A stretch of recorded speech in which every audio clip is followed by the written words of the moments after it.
sexo é bom, o sexo é santo, o sexo é puro.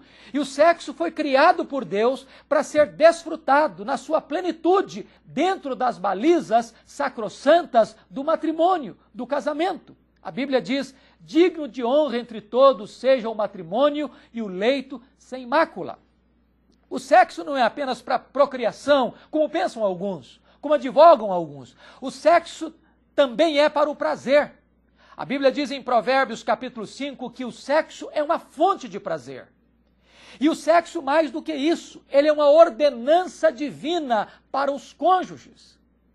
A Bíblia diz assim, não vos priveis um ao outro, salvo, talvez, por mútuo consentimento, para vos dedicardes à oração e novamente vos ajuntardes, para que Satanás não vos tente por causa da incontinência. Mas finalmente preste atenção que Jesus diz que o casamento não apenas ele é heterossexual e também é monogâmico e monossomático, mas o casamento também ele é indissolúvel. Jesus diz assim, o que Deus uniu, não o separe o homem. O casamento é uma instituição divina e não humana. Mesmo que um juiz lavre uma carta de divórcio, um juiz, nem um sacerdote, nem um pastor, nem nenhuma autoridade na terra tem competência e autoridade para desfazer aquilo que Deus fez. De tal maneira que a Bíblia diz, o que Deus uniu, não o separe o homem. Talvez você possa estar argumentando aí no seu coração. Bom, mas o meu casamento não foi Deus que uniu, porque quando eu me casei, eu não me preparei para isto, eu não orei a respeito, eu casei precipitadamente, eu não tive o devido cuidado de escutar conselhos das pessoas que me amavam, por isso eu me casei apressadamente, então Deus não me uniu neste casamento. Eu quero lhe dizer uma coisa, quando você tomou a decisão de casar-se, Deus ratificou aquela aliança. Se você orou, se você buscou conselho, se você casou-se precipitadamente, esta é uma questão de responsabilidade sua. Mas no momento em que você se casou, Deus ratificou aquela aliança.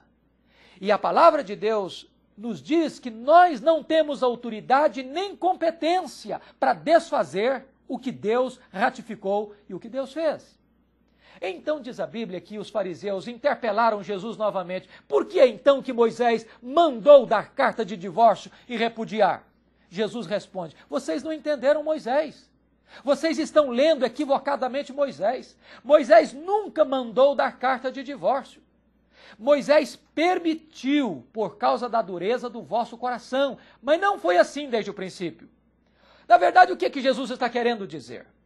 O que Jesus está querendo dizer é que o casamento foi instituição divina, mas o divórcio é instituição humana. O propósito de Deus é o casamento e não o divórcio.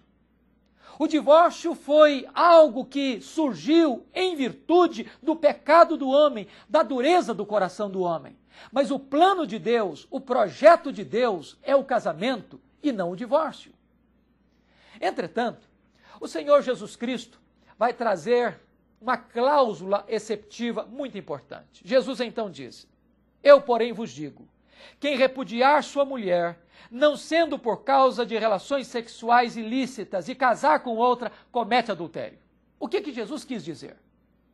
Na verdade, Jesus está dizendo que nós não podemos elastecer aquelas condições para o divórcio. O divórcio não pode ser banalizado. Não se pode buscar a porta dos fundos do divórcio por qualquer razão, por qualquer motivo. Hoje, tantas vezes, as pessoas estão se divorciando por questões banais. Porque dizem, o amor acabou, porque eu não sinto mais nada, ou porque os cônjuges não se entendem, não dialogam mais, ou porque encontraram alguém mais interessante, ou porque não guardaram os votos que fizeram um ao outro no altar, votos de fidelidade. Agora, preste atenção nisso.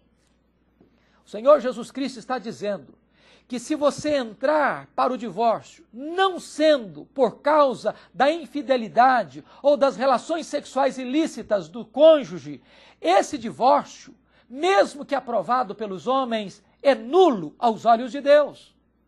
É por esta razão que, se houver um outro casamento, vai existir adultério. Por que vai existir adultério? É porque aos olhos de Deus, pela lei de Deus, aquele primeiro casamento não foi desfeito. De tal maneira que, mesmo que algo seja legal aos olhos dos homens, não é legal aos olhos de Deus. Nós somos regidos e um dia vamos prestar contas diante do tribunal de Deus por aquilo que Deus estabeleceu em sua eterna palavra. De tal maneira que, se não há infidelidade, nós não podemos partir para esta experiência amarga do divórcio. Ainda mais, o divórcio não é a solução. O divórcio não é a resposta.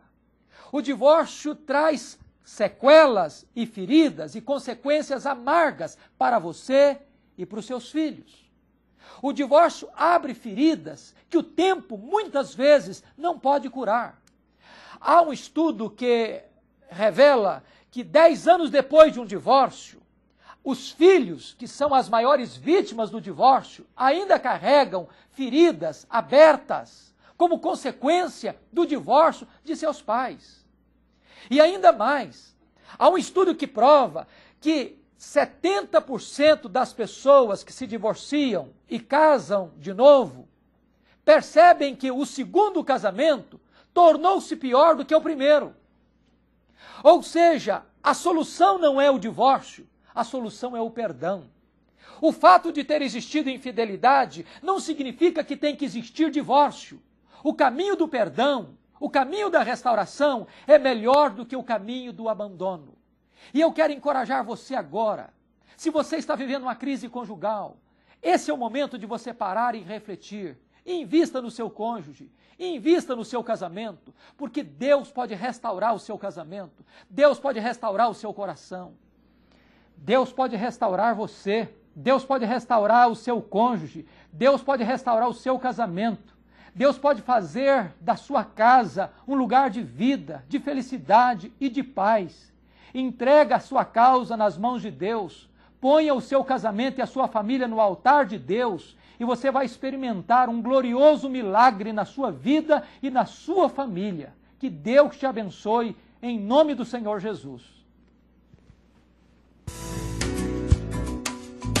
Verdade e vida. Mostrando o caminho do perdão e da vida eterna. Eu sou o caminho, e a verdade, e a vida. Ninguém vem ao Pai senão por mim.